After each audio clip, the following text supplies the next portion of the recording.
Good afternoon and welcome. Hi, I'm Scott Gaines. I'm program director here at KGNC, and we have a very interesting chance to visit with the Amarillo Police Department. The Amarillo Police Department is actually doing some recruiting now as they're getting ready for another class of cadets to go to work for the Amarillo Police Department. I would say I've actually had a chance to visit with Corporal Hilton and Officer Whitfield before we got started. And it's kind of interesting to know it's not an easy job, as we all know. It would take a very special person to do this job. And it's something I think you really should consider. If law enforcement if something that you believe in, I think this is a good way to go. And I think you're going in with a good department. But without further ado, I want to bring in two of the best that Amarillo has to offer, and that is our good friends, Corporal Hilton and Officer Whitfield. Good afternoon, guys. Hey, Scott, how are you today? How you doing, sir? Doing good, doing good. Give us a little background about each of you and your roles with the Amarillo Police Department. All right. Corporal Jeb Hilton, I've been here at APD for 13 years. Started in 2007 as a patrolman, worked 9 years as a patrolman, and then the last 4 I've been in the crime prevention unit. Crime prevention, we do media, social media, public outreach, a whole bunch of different aspects of the police department. Very good. Officer Whitfield, sir. I'm Officer Michael Whitfield. This is my first year as an officer here in Amarillo, so it's definitely been an eventful year. I'm a midnight officer. I work the weekends. I'm in Northside Amarillo, so they definitely keep me busy. But I love what I do. I love that side of town. I love my squad, and I couldn't work anywhere else. So. Well, that's great to hear. I know Corporal Hilton has 13 years of experience, and this, like I said, you said this is your first year on the job. I'll direct this first question to Officer Whitfield. Your first year on the job, what has been your analysis so far? Pretty much every day is something different. Mm-hmm. I mean, some of the stuff we see, you can't make this up. I mean, people won't believe us if we tell you some of the stories that we see. But I'm thankful that I'm in a good agency, that I'm trained as well as we have been trained, and that we're equipped to handle some of these situations. And just our camaraderie as a squad. I mean, we're tight knit, we're close, we're kind of traveling pack. We're always running everywhere. I'm sure you'll see us zooming through the city all the time. But oh yeah, absolutely. It's just a blast. I love what I do. It's addicting, honestly. I can't get enough of it. I usually see you guys in pairs. Most of the time when I see one vehicle, another one's really not too far behind. So I always feel very safe. And I know everyone in Amarillo feels that way, because I always feel like there's a good blanket of you guys out and about. When I first moved here, I was staying at My Place Hotel, and there was a guy that always came through the parking lot, and I was outside with my dog at about midnight, 12:30, and I had a hood up, and I was out there by the cars. And one of you guys came through there, but I didn't even realize it was a cop car. And then when you hit your door light on me, and of course you're seeing this big guy standing out there with a hood on in the dark, park. And then I turned around and picked up my tiny 7-pound Chihuahua and goes, yeah, just going to the bathroom. And you're like, well, you're just making sure, one of you guys was really cool. It's like, oh, okay, we're just making sure you weren't trying to break into cars. I was like, hey, I don't blame you. You see this big shadow out there, at least you're checking cars, and was very nice. And everybody everybody who I've ever come in contact with the department has been absolutely fantastic. Great. So you definitely have a good group of men and women working for you guys. Well, what you're doing here today is you're looking for recruits for the Amarillo Police Department, which I think it takes a special person. This just isn't something that you're going to roll off the street. It takes a special dedication, just like Officer Whitfield found out that, your first year is probably one of the most interesting, and you get 13 years like Corporal Hilton, you probably got a whole ton of stories, but think about all the experiences that you have. But it takes a special person to put your life on the line. One of my very close friends is a police officer in Georgia. He's a canine officer. And so I know the the dedication, I guess I say the dedication, I couldn't do it. I respect the guys that you guys do, you guys, the ladies and men of the department. But it takes a certain amount of dedication to know that you put your life on the line each and every day. And hopefully people understand the job that you guys do and how important it is to the city, how important it is to the citizens of Amarillo to understand that not everyone can do what you're doing. Definitely. I think everybody feels like they can critique your job, but I don't think anybody would want to sit in the car with you. I just don't think no one wants to do that. They're quick to judge you, but they're not quick to jump in and go, how can I help? Exactly. We get that often. Thankfully here in Amarillo, we're blessed with a great community. We constantly have people coming up and saying, what can we do for you guys? Can we feed you? Can we bring you water? That's one of the perks of being in this community is just the close knit that we have with this great city. Well, let's get into some of the opening parts of this. There are requirements to be able to even be considered for to be a cadet. So Yes. Give me those requirements that what you're looking for to be a cadet within the ranks of the Amarillo Police Department. First off, you have to be 21. Anybody under 21, we can't get licensed through the state. So you have to be 21 at the time of the start of the academy. Have to have a Texas driver's license. And then as far as disqualifiers, there are a few things that we can't hire somebody if they've got felony convictions, Class A misdemeanor convictions, or a Class B misdemeanor within the last 10 years. Some other things are domestic violence. So if you have any convictions on that, we can't get you licensed. It's not that you haven't changed, you're not a great person. It's just that the licensing won't allow us to license somebody that has those convictions. So legal possession of controlled substances, dealing narcotics, a few things that just won't allow us to hire you at our department. I'm not sure that you probably find that many that probably cross that line. Like, I have an old drug charge, but I'd love to be a cop. Yeah, it's surprising how we do come across that every once in a while. So, and again, great people. Just the licensing in our state doesn't allow for us to hire them, and it's sometimes it's a shame because they're great people. And you run into some good people who just make some silly decision in their younger years and then realize, believe me, I understand that. There are steps to the hiring process. How do they go through this? What is the steps they have to take to get the ball rolling? So there's 10 steps to the whole hiring process. You start with your initial application. That's where you're coming. Actually, you're doing online now. You just submit your stuff. Then we'll call you in for a pre-interview. That pre-interview, we just get your basic information. We'll sit down. We'll go through a PowerPoint, outline much of what we're going over today. After that, they'll go to the written exam, which is at a later date. The one for this next coming academy is November 7th. They'll take this long written exam. After that, they'll tell you right there and then if you pass or fail. If you pass, you'll go on to the physical assessment, which is later on that day. It's a 2,000-meter row. It's based on your age and your weight. And that's a beast within itself. I mean, that's one of the toughest things you'll do just to get in. After that, if you pass it, you'll move on to your background investigation. And that's the longest part. You get this giant packet and you pretty much lay your whole life out in front of officers. And from there, they'll decide if we can bring you on, or if we could pass you along, or if we have to disqualify you. After that, you'll go to your polygraph. And before the polygraph, they'll sit down. They'll go through your whole background. You can add stuff. And then they'll just ask you questions about it.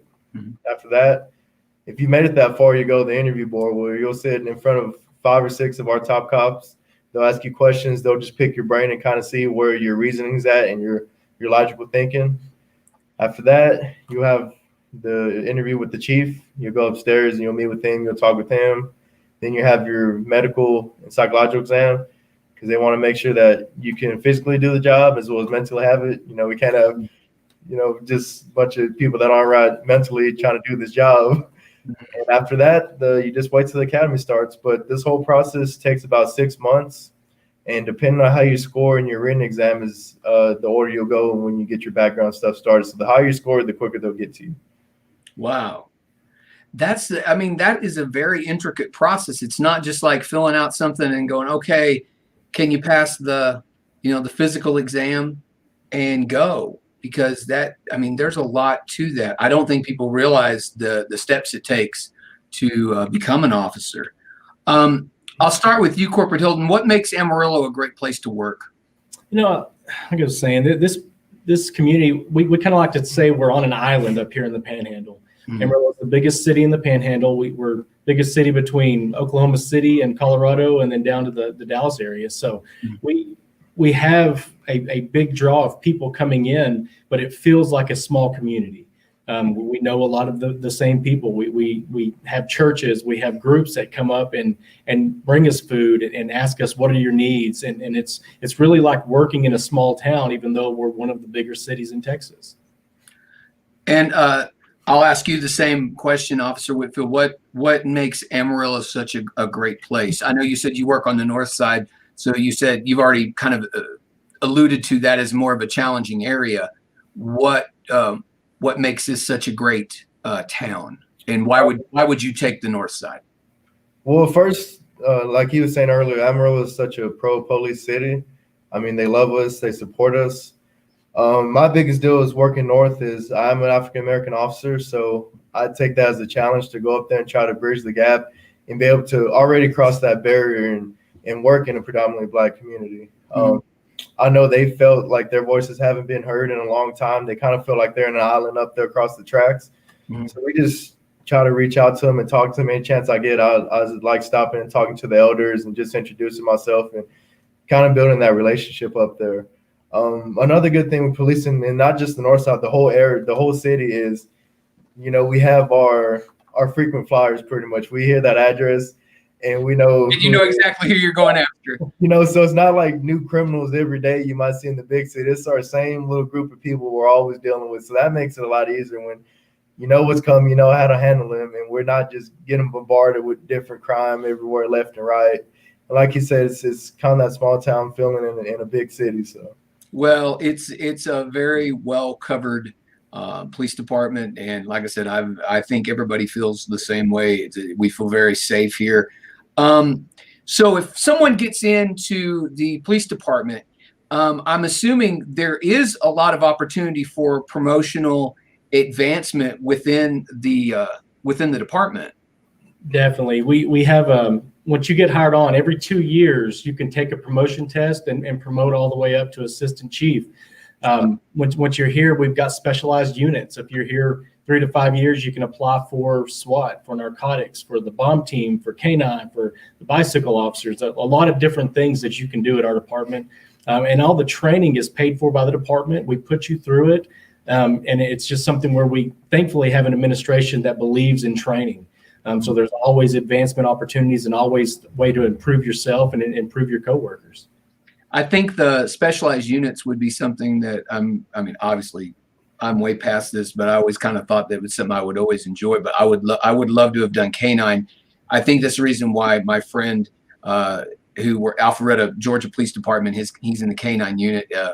And I think it's the reason why I thought that was such a fun job, because I see the camaraderie between he and his K-9.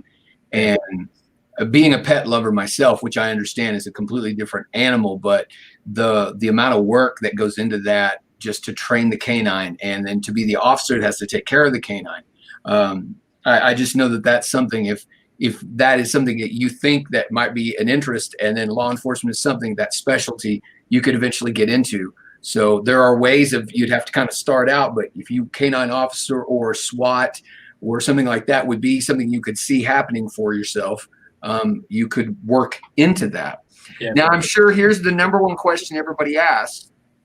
The pay, once you're accepted and then you get into the academy, how does the pay work?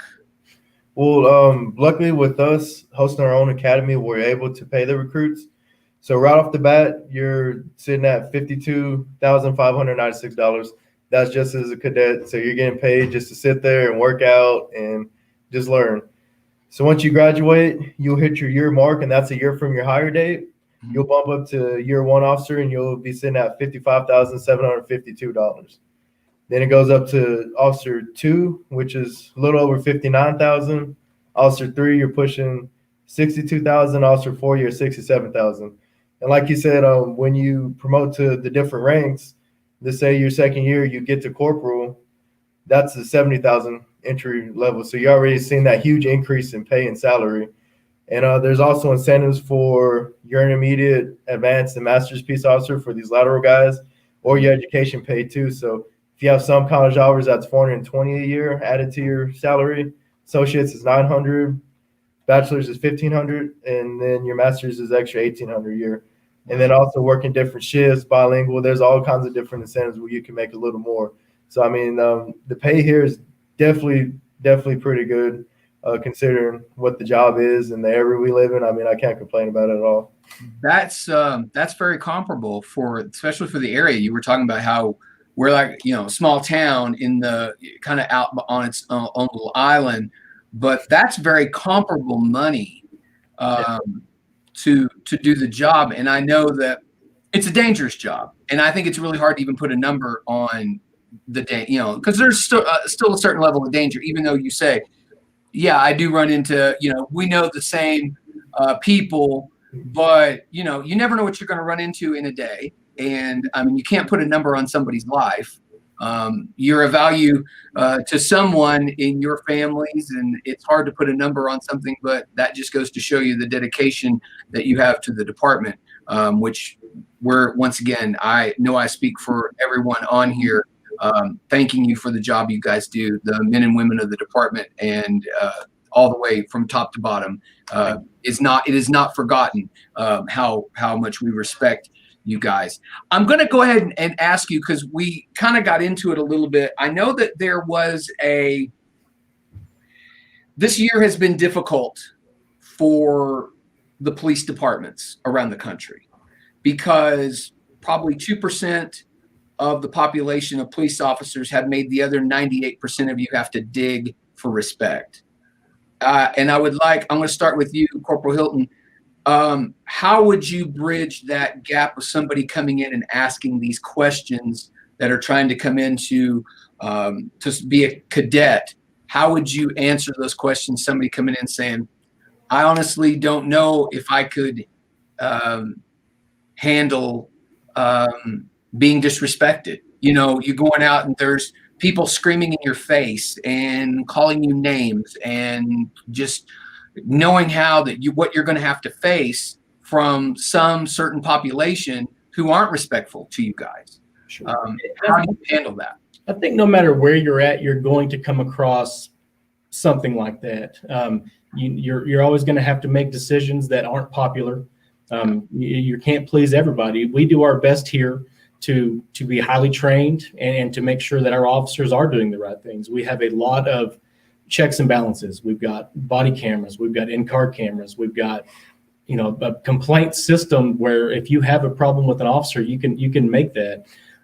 Speaking to somebody wanting to get into this, and all you can say is sometimes it's hard. Sometimes you're going to be put in a situation where you look like a bad guy, even though you're doing everything right. Right. There's always going to be somebody in every profession that makes that profession look bad. But the only thing you can do is take care of yourself and do your best. If you're doing your best and you're doing the right thing, you're going to be an honorable person, and people are going to look at you that way. If you can put your head down at night and know that you did a good job, I don't think anybody can take that away from you. For sure. And Officer Whitfield, how do you feel about that, seeing within your first year you had probably a different first year than most. So you had to kind of encounter a lot of new things that probably, obviously, Corporal Hilton hasn't seen. How have you been able to endure some of the negativity? It's definitely frustrating sometimes. I mean, at the end of the day, we're all human beings. Stuff's going to get to you, but you have to know that it's not towards you. It's towards this uniform, towards this job. You got to be able just to brush it off and go on to the next call, because you never know. You might be leaving, a 5-car pileup, and then your next call is you got a baby not breathing, something like that. So you have to be able to have your mind clear and go from call to call. Luckily, like I said, I have an awesome squad. We lean on each other a lot. I mean, we're definitely a bunch of jokesters up north, so we try to keep the mood light as much as possible, and that helps too. Just laughing and poking fun at each other and just kind of not being so serious all the time, being the serious cop driving around. Also for me, like I said, I like getting out and just talking to people and building those relationships and just getting to hear like how the city used to be or how things used to be and what we can do to get back to that point. With me being an officer of color, it's definitely is tough. I get viewed as a sellout sometimes. Mhm. Pretty much trying to help, but they see me as the enemy. So I have to battle that as well as just the image as well. So, but like I said, I don't take anything personal. It's a job. I'm there for a reason, and I'm trying to do the best job and let these people feel like they're being heard and do what I can for them. And then after that, it's just on the next one. And luckily, we stay so busy that you don't got time to really sit and dwell about it. You just go on to the next one. And at the end of the day, you just kind of tone it down a little bit, reflect on your day, go to sleep, and wake up and get at it again. So That's and that's pretty much. I think that's probably anything you could be asked to do is you place yourself in that situation, you do the best that you possibly can, and move on. I think you said everything right there. How long is the academy? How long are they in the academy? The academy is a 27-week classroom and hands-on experience. So you're going to learn everything from traffic law to civil law to criminal law, how to direct traffic, how to defend yourself, how to properly handcuff somebody, shooting guns, all sorts of things that police officers do on a daily basis. You will learn that within this 27 weeks. After that, if you pass the academy, you graduate, then you go into a 16-week field training program, which is you riding with another officer that's a training officer, just really learning how to be a police officer. We can all sit in the classroom, we can all learn, but putting all of that stuff into action is when it comes down to where we're looking at, are you going to be a police officer, or are we going to have to let you go because you can't do it? So during that 16-week training period out in the field is where you really learn, this is what I need to do. I have discretion on this and a lot of different things. Well, I think that shows a tremendous amount of, once again, this isn't just something that you can decide and you get, a couple of weekends of training and they put you out in the streets. I mean, that is, I don't think people even realize the amount of training that it takes to be an officer. Sure. To do what you guys are doing, especially even getting into the, you were talking about the specialty training, even getting into the SWAT and getting into K9 and the drug task force and things, that even gets you into deeper and deeper and more training. Sure. If you were going to recommend this job to someone, what would be your requirements inside? Because we can look at paper requirements. But if you were going to tell somebody, if I was coming in off the street and I said, Corporal Hilton, what do I need to have on the inside of me to be an effective police officer? What would you tell me? I'd say you have to have the heart for it. Mm-hmm. We've seen in the past and even presently people that are doing the job that don't have the heart for it. And you have to be able to be stern. You have to be able to be loving. You have to be caring, be empathetic. All these different things that come with doing this job. It's not running bad guys. There's a lot of stuff that goes with this job. And I think just having the heart to be involved in every aspect of this job is what it takes to be a great police officer. Officer Whitfield, what would you say to that? What could you add to that? Just the want to be able to wake up every day and grind it out and do it. Go home, wake up the next day. Too many officers, they lose that reason why they want to do it in the first place, and you see them getting burnt out. And like I say, you just gotta have that want to and that determination. Just find that happy medium to keep enjoying your job. And whether that's going to a different shift, different side of town, different units, you just gotta keep finding your want to and constantly checking yourself. Why am I here? What am I doing this for? Who am I here to help? And I think that's the biggest thing. As long as you keep those in sight and keep those in mind and constantly check yourself, you'll be okay. Do you guys get a lot of opportunity to have time off to be able to clear your heads and things like that? I mean, I know that it can get very difficult and can pile on. Is that time off available for you guys to be able to do that? That first year is real hard with your classroom training, the field training. It's really hard to get the time off then because you're kind of learning so much that you're needing to be here. Mhm. After that, you start gaining vacation time. So we get starting out, it's 3 weeks vacation time per year. We get personal time off. We get sick leave. All these different things that we can use. We have a peer counselor program. A lot of different things here to make sure that everybody's okay mentally and physically. So, I think the time off is especially for the new guys, and Officer Whitfield can talk about this. A lot of the guys get in and they don't want to take time off at first. They had adrenaline dump from it, so they come into work and they work their days off and they're just going.